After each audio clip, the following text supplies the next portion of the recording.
ఆత్మబంధులందరికీ నా యొక్క ఆత్మ ప్రణామాలు. ఇంత గొప్ప జ్ఞాన మార్గాన్ని మనకు అందించిన మహానుభావులైనటువంటి బ్రహ్మర్షి పితామహ పత్రిజీ దంపతులకు, నాకు జ్ఞానాన్ని అందించిన బ్రహ్మర్షి తటవర్తి వీర రాఘవ దంపతులకు ఆత్మ ప్రణామాలు తెలుపుకుంటూ ఈరోజు కార్యక్రమాన్ని మనం మొదలు పెట్టుకుందాం. మాస్టర్స్, మానవుని కర్తవ్యాల గురించి మనం తెలుసుకుంటున్నాం. దాంట్లో సాధకుడు పాటించవలసినటువంటి నియమాలు. ఈరోజు మనం తెలుసుకునే విషయము గమనించవలసినవి. గమనించవలసింది ఏంటంటే, మనం ప్రకృతిని గమనించాలి. మనల్ని మనం గమనించుకోవాలి. ప్రకృతిని గమనిస్తే మనకు పాఠాలు నేర్పుతుంది. అదే మనల్ని మనం గమనించుకుంటే పరివర్తన చెందుతాం. మరి ఇందులో మనం మొట్టమొదటిగా ప్రకృతి అంటే ఏందో తెలుసుకుందాం. ప్రకృతి అంటే మనం అనుకుంటాం అడవులు, పర్వతాలు, నదులు, ఇవి మాత్రమే అనుకుంటాం. కానీ ఈ ప్రపంచంలో ఉన్నటువంటి ప్రతి సహజమైనటువంటి వ్యవస్థ అంతా ప్రకృతి. చూడండి, ఉదాహరణకు మనకు ఉదయం లేవగానే ఎవరు కనిపిస్తారు? సూర్య భగవానుడు. ఆ సూర్యుడు ఉదయించడం. ఆ సూర్యుడు ఉదయించడం ఏముంది అనుకుంటా. ఆ సూర్యుడు ఆ మేఘాల నుంచి ఆ ఆకాశంలో బయటికి వస్తుంటే ఆ గమనిస్తే కనుక ఆ దృశ్యాన్ని ఎంతో వర్ణనాతీతంగా ఉంటుంది. అంటే ఆ విధంగా మనం లీనమైపోవాలి ప్రకృతిలో. మరి పక్షుల కిలకల రావాలి ఎంత బాగుంటుంది ఉదయపు వేళలో. ఆ ప్రకృతి కిలకల రావాళ్ళు వాటిని గమనించాలి. చెట్లు వేస్తున్నాం, పెరుగుతున్నాయి. అలా అవి పెరిగేటప్పుడు వాటిని గమనిస్తుండాలి. అలా చెప్పుకుంటూ పోతే వర్షం వచ్చేటప్పుడు కానీ, ఆ సముద్రంలో అలలు రావటాన్ని కానీ, వీటన్నిటినీ మనం గమనించాలి. అంటే సృష్టిలో ఉన్నటువంటి ప్రతి ఒక్క దాన్ని గమనించాలి. చూడండి, రోజు మనకు రాత్రి అవుతుంది, మళ్ళీ ఉదయం అవుతుంది. అవునా కాదా? మన ఇవన్నీ ప్రకృతి యొక్క నిశ్శబ్దమైనటువంటి ఉపదేశాలు. ఇవన్నీ మాట్లాడతాయి మన దగ్గర ఏమన్నా? ఆకాశం మాట్లాడదు, చెట్టు మాట్లాడదు, పక్షులు మాట్లాడవు. వాటి పని అవి చేసుకుంటూ పోతాయి. అవునా కాదా? కాబట్టి ఇక్కడ మానవుడు కళ్ళను తెరిచి ఈ ప్రకృతిని గమనించాలి. ఈ ప్రకృతి ఒక గొప్ప గురువు మానవుడికి నేర్చుకుంటే. అర్థమైందా? ప్రకృతిని చూసి మనం ఎన్నిటినో నేర్చుకోవచ్చు. చూడండి, మనకు ఈ ప్రకృతి నేర్పే మొట్టమొదటి పాఠం ఏంటి అంటే, ఒక విత్తనాన్ని మనం నేలలో వేసామనుకోండి, అది వెంటనే చెట్టుగా మారుతుందా? మారదు. మొట్టమొదటగా మనం గోతిని తవ్వి ఆ విత్తనాన్ని నాటి ప్రతిరోజు నీళ్లు పోస్తుంటే ఎప్పుడో చిన్న మొక్కగా మొలకెత్తుతుంది. అది పెరిగి పెద్ద వృక్షం తయారు కావడానికి కొన్ని సంవత్సరాలే తీసుకుంటుంది. అవునా కాదా? మరి దీన్ని బట్టి ప్రకృతి మనకి ఏం చెప్తుందంటే, ప్రతి ఒక్క గొప్ప పని సక్సెస్ కావాలి అంటే అది సమయం తీసుకుంటుంది. ఇది గమనిస్తే మనం ఎప్పుడో 40-45 సంవత్సరాల కిందట బ్రహ్మర్షి పితామహ పత్రిజీ ఈ ధ్యానాన్ని అందరికీ నేర్పించడం మొదలుపెట్టాడు. మరి తాను నేర్పించడం మొదలుపెట్టినప్పుడు అతనికి ఒక్కరో ఇద్దరో మాత్రమే దొరికేవారు. మరి ఆ ధ్యానాన్ని నేర్పించడానికి తను ఇంటింటికి తిరిగేవాడు. ఇప్పుడు చూడండి, మనం గమనిస్తే ఆ 40 సంవత్సరాల కిందట పత్రి గారు చేసిన పని ఇప్పుడు మనం ఎవరింట్లో వాళ్ళుండి ఈ జూమ్ ద్వారా నేర్చుకుంటున్నాం ఇంత తేలికగా. మరి అప్పుడు ఆయన ఎర్ర బస్సుల్లో ఎక్కి రాత్రనక పగలనక ఎండనక వాననక ఇంటింటికి తిరిగి ఎవరైతే ధ్యానం నేర్చుకుంటామో అని అంటారో వాళ్ళింటికే తను వెళ్ళి ఈ ధ్యానాన్ని నేర్పించేవాడు. మరి ఎక్కడికైనా ప్రయాణం చేసేటప్పుడు రైళ్లలో లేదా ఇంటికి వచ్చిన కూరగాయలు అమ్మే వాళ్ళకనుకోండి, పాలు అమ్మే వాళ్ళకనుకోండి, అందరికీ కూడా ఏం చేసేవాడు? ఈ కూరగాయలు అమ్మితే నీకు ఎంత డబ్బులు వస్తాయి, ఆ డబ్బుల్ని నేను ఇస్తాను, నీ కూరగాయలు నీ దగ్గరే ఉంటాయి, 1 గంట సమయం ధ్యానం చెయ్యి. అలా నేర్పుకుంటూ వచ్చిండు ఈ ధ్యానాన్ని. అప్పుడు అనుకునే వాళ్ళు అనుకుంటారు కదా, ఈయనకేం పిచ్చా, డబ్బులు ఇస్తున్నాడు, మళ్ళీ ధ్యానం నేర్పిస్తున్నాడు. అప్పుడంతా నవ్వుకున్నారు. కానీ ఇప్పుడు చూడండి, ఎక్కడ చూసినా బ్రహ్మర్షి పితామహ పత్రిజీ పేరు మారుమోగిపోతుంది. చిన్న చిన్న పల్లెటూర్లు అనుకోండి, గ్రామాలు అనుకోండి, దేశ విదేశాల్లో మొత్తము ఆయన పేరు మారుమోగిపోతుంది. బ్రహ్మర్షి పత్రిజీ అంటే తెలియని వాళ్ళు అంటూ ఎవరు లేరు. పిరమిడ్ స్పిరిచువల్ సొసైటీ అంటేనే బ్రహ్మర్షి పితామహ పత్రిజీ. రావడానికి సమయం పట్టింది. ఊరూరు పిరమిడ్ అన్నాడు, ఇంటింటా పిరమిడ్ అన్నాడు, ధ్యాన జగత్ అన్నాడు, శాకాహార జగత్ అన్నాడు. మరి అన్నీ ఒక్కొక్కటి అవుతున్నాయా లేదా? చక్కగా విజయవంతం చేపడుతుంది. అంటే మనం దీన్ని బట్టి ఏం అర్థం చేసుకోవాలి? ఈ సృష్టిలో గొప్ప పని ఏదైనా సరే సమయం తీసుకుంటుంది. మానవుడు ఉరుకులాడినంత వేగవంతంగా జరగవు. చెప్తాడు తన నోటి నుంచి, పలాని చోట పలాని ప్లేస్లో ఈ సైజు పిరమిడ్ రావాలంటే అది వచ్చి తీరుతుంది. కాబట్టి మనం ఎప్పుడూ కూడా మన జీవితంలో ఏదైనా ఒక మంచి ఫలితం రావాలంటే దానికి తగ్గ కష్టాన్ని చెయ్యాలి. ఈరోజు ఆలోచన వేసి రేపే ఫలితం రావాలంటే ఎప్పుడు రాదు. మనం సహనాన్ని కలిగి ఉండాలి. సహనం లేకుండా ఏది మనకు అభివృద్ధి చెందదు. మళ్ళీ ప్రకృతి మనకు నేర్పే పాఠం ఇంకొకటి ఏంటి అంటే స్వార్థం లేకపోవడం. ఎక్కడ స్వార్థం లేకపోవడం అంటే ఒక చెట్టును చూస్తే మనం గమనించవచ్చు. చెట్టు చూడండి, మనకు నీడనిస్తుంది, పండ్లనిస్తుంది, ఆక్సిజన్ ఇస్తుంది, మరి పక్షులకన్నిటికీ ఆశ్రయాన్ని కల్పిస్తుంది. కానీ ఎప్పుడైనా చెట్టు అడుగుతుందా, నా పండు ఎందుకు తింటున్నావు నువ్వు అని? ఎప్పుడూ అడగదు. కాబట్టి ప్రకృతి మనకేం చెప్తుంది అంటే ఇచ్చే జీవితమే గొప్పది. మనమేమనుకుంటాం, ఎవరేమిస్తారు,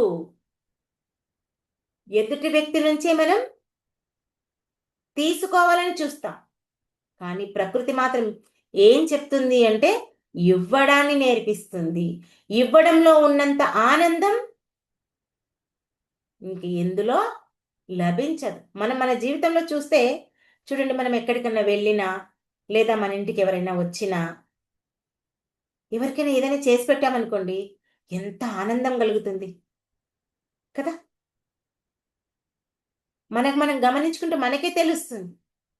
కాబట్టి ఎప్పుడు ఎవరి దగ్గర నుంచి ఏమొస్తుంది, ఏమిస్తారు అని ఆలోచించు. ఎవరికి ఏమిద్దాము అనే ఆలోచన మనకు ఉండాలి. అది ప్రకృతిని చూసి మనం నేర్చుకోవాల్సినటువంటి పాఠం. మరి ఇంకా ఈ ప్రకృతి నేర్పే ఇంకా పాఠం ఏంటి అంటే ప్రతి దాంట్లో మార్పు రావడం సహజం. చూడండి, మనకు రోజు ఉదయం, మధ్యాహ్నం, సాయంత్రం, రాత్రి ఇవన్నీ జరుగుతున్నాయా లేదా? మార్పులు జరుగుతున్నాయా లేదా? మనం అనుకుంటాం ఎండాకాలం సమయం ఎక్కువగా ఉంటుంది, అబ్బా ఎప్పుడు పొద్దు మొగుతుందో ఏమో, ఇంత పొద్దుంది అంటాం. చలికాలం వస్తే అప్పుడే చీకటైంది, పని గబగబా చేసుకోవాలి. ప్రతిదానికి మనకు విమర్శే. ఎండ ఎక్కువసేపు ఉన్నా కష్టమే, తక్కువసేపు ఉన్నా కష్టమే. చలికాలం వచ్చినా కష్టమే, వర్షకాలం వచ్చినా కష్టమే, ఎండాకాలం వచ్చినా కష్టమే, ఏది వచ్చినా కష్టమే. కానీ ప్రకృతి ఏం చెప్తుంది? ఈ మార్పు అనేది ఉండాలి. మార్పు లేకపోతే జీవితం ఎక్కడ ఉన్నది అక్కడే ఉంటుంది.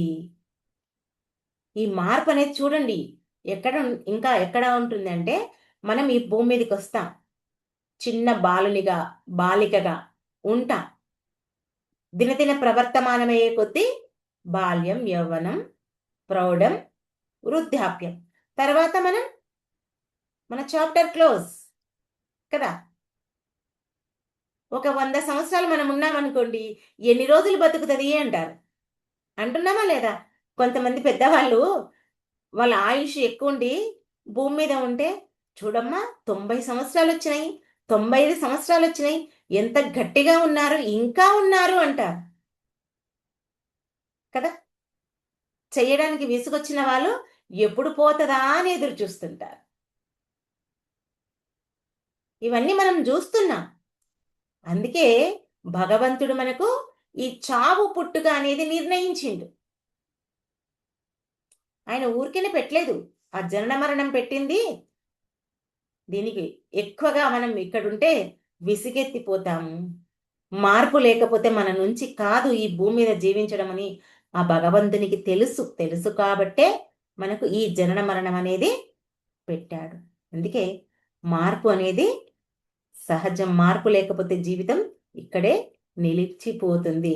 మరి ఈ ప్రకృతి గమనించడం ఎందుకు మనకు అవసరం అంటే, చూడండి, మానవుడు ఎంతసేపు బిజీ అయినటువంటి జీవితం. దేంట్లో బిజీ? ఎంతసేపు ఏ ఫోన్ మాట్లాడదాము, ఏ షార్ట్స్ చూద్దాము, ఏ రీల్స్ చూద్దాము, ఇన్స్టాగ్రామ్ చూద్దాం, ఫేస్బుక్ చూద్దాం. వీటితోనే లైఫ్ గడిచిపోతుంది మానవుడికి. తను ఎందుకు ఈ భూమి మీదకి వచ్చాడు, ఏం చేయడానికి వచ్చాడు, ఏంటి ఆయన లక్ష్యం అనేది ఎవరు ఆలోచించటం లేదు. ఎంతసేపు ఎంత డబ్బు సంపాదిద్దాము, ఏ పని చేద్దాము, ఏం తిందాము, ఏం చేద్దాము, వీటితోనే తన యొక్క సమయాన్నంతా పొడిగిస్తున్నాడు. ఇవన్నీ చేయడం వల్ల మానవుని యొక్క మనసు బయటకి లాగుతూనే ఉంటుంది, ఇంకా లోపలికి వెళ్ళదు. ఎంతసేపు ఫోను ఇవి డబ్బుల గురించి పనుల గురించి ఉంటే తన అంతరంలోకి వెళ్ళడం సాధ్యం కాదు మానవుడికి.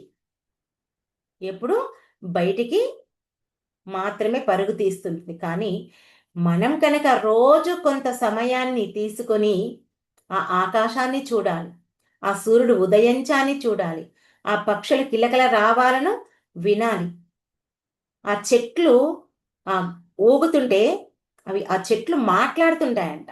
ఆ భాషను అర్థం చేసుకునేంత జ్ఞానాన్ని మనం పొందాలి. ఇవన్నీ చెయ్యాలి. అప్పుడే మన మనసు నెమ్మదిగా ప్రశాంతంగా మారుతుంది. అందుకే ఈ ప్రకృతి ఏం చెప్తుందంటే, మన మనస్సును నిశ్శబ్దం చేస్తుంది. ఊరికేనే మన మనసు నిశ్శబ్దం కాదు. వీటన్నిటినీ ఎప్పుడైతే గమనిస్తుంటామో ఆ గమనిక వల్లనే మనసు ప్రశాంతం కావడానికి మనకు అవకాశం ఉంటుంది. మరి ఇంకొకటి చెప్పుకున్నాం, ప్రకృతిని గమనించడం ఒకటి, ఇంకొకటి మనల్ని మనం గమనించుకోవడం. చూడండి, నిజమైన మార్పు ఎప్పుడొస్తుంది అంటే మనల్ని మనం గమనించుకున్నప్పుడే ఈ మార్పు వస్తుంది. మానవుడు ఎంతసేపు ఏం చేస్తాడు? ఇతరులు ఏం చేస్తున్నారనే విషయంపైనే తన మనస్సు ఉంటుంది. అతను అలా చేశాడు, ఈమె ఇలా చేసింది, ఆమె అలా మాట్లాడింది, వాడు ఆ డ్రెస్ వేసుకున్నాడు, వీడు ఈ కారు తెచ్చిండు, ఆమె ఆ హారం వేసుకుంది, వాళ్ళు ఆ బంగ్లా కట్టారు, ఈ కారు తెచ్చారు. ఇలా ఎంతసేపు ఎదుటి వ్యక్తి గురించే ఆలోచిస్తారు, కానీ తన గురించి తాను గమనించుకోడు. కానీ కొంతమంది ఉంటారండి, ఆ కొంతమందిలో మనమున్నాం. అంతే కదా. ఈ ధ్యాన మార్గంలోకి వచ్చినాక మనం కూడా అదే పని చేస్తున్నాం కదా. ఇంతకుముందు మనం చేసింది ఇవన్నీ, ఇప్పుడు చెప్పుకునేవన్నీ మనం కూడా చేసి వచ్చాం. ఇప్పుడు ఏ జన్మ పుణ్యమో ఈ మార్గంలోకి వచ్చినందుకు, పత్రిగారి మహానుభావుడు దొరికినందుకు మనం ఇప్పుడు మనల్ని మనం గమనించుకుంటున్నాం. ఎట్లా వచ్చింది ఇప్పుడు మనకు గమనిక? ఒక్క వేలు ఎదుటి వ్యక్తిపై చూపిస్తే మిగతా 4,000 నా వైపే చూపిస్తాయి. కాబట్టి నన్ను నేనే గమనించుకోవాలని ఆ గమనిక వచ్చింది. ఇక్కడ మనల్ని మనం గమనించుకోవాలంటే చూడండి, ఒక వ్యక్తికి కోపం ఎక్కువగా ఉందనుకోండి, వాళ్ళకు ముద్ర పడిపోతుంది, కోపిష్టి వాడు. నోరు తెరిస్తే వాడికి తిట్లు తప్ప ఇంకొకటి రాదు అంటారు. కానీ ఈ కోపాన్ని మనం తగ్గించుకోవాలి. వెంటనే కోపం వచ్చినప్పుడు మనల్ని మనం గమనించుకోవడం. ఓ, నాకు ఇప్పుడు కోపం వచ్చింది అని ఒక చిన్న ఆలోచన మనం కనుక ఆలోచిస్తే ఆ కోపం అక్కడితో ఆగిపోతుంది. చూడండి, మనకి ఎప్పుడైనా కోపం వస్తే ఆ ఉన్న ప్లేస్ నుంచి వేరే ప్లేస్కి వెళ్ళడము, లేదంటే కళ్ళు మూసుకొని మనలో ప్రశాంతంగా ఉండడము, లేదంటే 1 నుంచి 10 అంకెలు లెక్క పెట్టడం, ఏదో ఒకటి చెయ్యాలి. ఆ ఏమంటారు, ఆ కోపాన్ని బయటికి వెళ్ళగక్కకుండా, మనల్ని మనం ప్రెస్ చేసుకోకుండా, అంటే ఆ కోపాన్ని మనం దిగమింగుకోవడం వల్ల మనకు కూడా మన యొక్క అవయవాలపై దెబ్బ పడకుండా మనం ప్రశాంతంగా ఉండడానికి చూడాలి. ఈ కోపం వల్ల మనకేమొస్తుంది, ఈ మాట మాట్లాడడం వల్ల తర్వాత బాధే మిగులుతుంది మనకు. మనం అనుకుంటాం ఆ కోపంతో ఒకసారి అనవచ్చు ఎదుటి వ్యక్తిని, కానీ గమనిస్తే తర్వాత మనకు మనమే ఆ పశ్చాత్తాపం అనేది వస్తుంటుంది. కాబట్టి మనం ఎప్పుడూ ఆ కోపాన్ని తీసివేయడానికి చూడాలి. అట్లా గమనిక అంటే ఆ గమనించడం అలవాటు చేసుకోవాలి. కోపం వచ్చిన నాకు కోపం వస్తుందని. ఇంకా ఈ అసూయ, అహంకారం ఇవన్నీ ఉంటాయి. ఇక్కడ ఈ కోపము కానీ, అసూయ కానీ, అహంకారం కానీ మనం మనం వాటిని మన లోపల దాచిపెడితే అవి ఏమి దాగిపోవు. ఎదుటి వ్యక్తికి తెలియకపోవచ్చు, కానీ నీ మనసుకు నీకైతే తెలుస్తుంది కదా, ఖచ్చితంగా తెలుస్తుంది. కాబట్టి కోపం వచ్చినప్పుడు కోపం వచ్చిందని, అసూయ కలిగినప్పుడు అసూయ కలిగిందని, అహంకారం కలిగినప్పుడు అహంకారం, ఓ నా లోపల ఇవి వచ్చేసాయి అని ఎప్పుడైతే మనం వాటిని గమనిస్తామో అవి నెమ్మదిగా మనలో నుంచి తగ్గిపోవడానికి అవకాశం ఉంటుంది. ఎలా తగ్గిపోతాయి, అవి ఎలా పోతాయి అంటే, ఉదాహరణకు ఒక మనం చెప్పుకుంటాం, అజ్ఞానాన్ని పోవాలంటే జ్ఞానం ఉదయించాలి. ఒక గదిలో చీకటి ఉంటే ఒక దీపాన్ని వెలిగిస్తే ఆ చీకటంతా పోయి వెలుతురు వస్తుంది.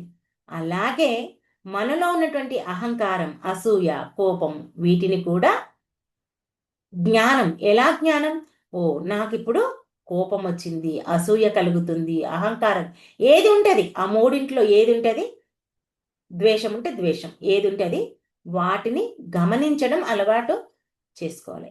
అప్పుడే మనకు ఆ జ్ఞానదీపం అనేది వెలుగుతుంది. కాబట్టి ఇక్కడ బుద్ధుడు చెప్పేది ఏంటి అంటే, జాగరూకతనే విముక్తికి మార్గము అని చెప్తున్నాడు. అంటే మన జీవితం మొత్తం మనం సాక్షిగా గమనించాలి.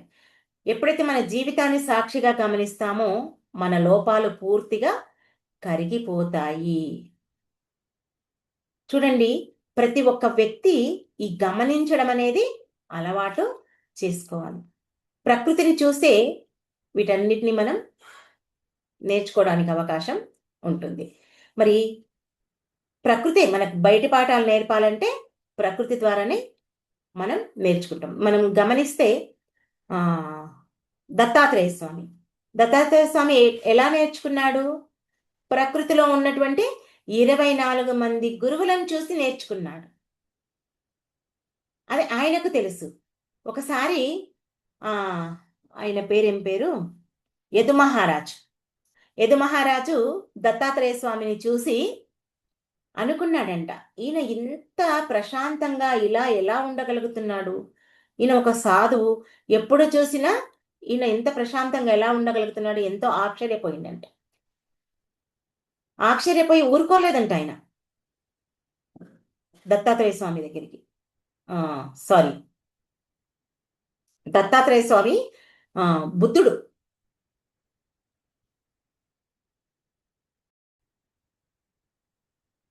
దత్తాత్రేయ స్వామిని చూసి ఆ యదు మహారాజు అడుగుతాడంట, మాకు సంపాదించినంత డబ్బు ఉంది, మాకెంతో ఐశ్వర్యాలు ఉన్నాయి, తీరని సంపద ఉంది, కానీ మాకు ఎప్పుడు ఏదో ఒకటి లోటు ఉంది. మీ దగ్గర మీరు చూస్తే ఏమీ లేని వారిలాగా ఉన్నారు. మాకు భార్యా పిల్లలు ఉన్నారు, అందరూ అన్నీ ఉన్నాయి, కానీ మీకు ఏమీ లేవు, మీరు ఇంత ప్రశాంతంగా ఎలా ఉండగలుగుతున్నారంటే అప్పుడు చెప్పారంట దత్తాత్రేయ, ఈ సృష్టిలో ఉన్నటువంటి 24 మంది గురువులను చూసి నేను నేర్చుకున్నాను. అంటే ప్రకృతిలో ఉన్నటువంటి పంచభూతాలను, ఒక వేష్యను, ఒక ఏమంటారు బాణాలు తయారు చేసే వ్యక్తిని, అలా ఎంతో మందిని చూసి నేను ఈ జ్ఞానాన్ని పొందాను.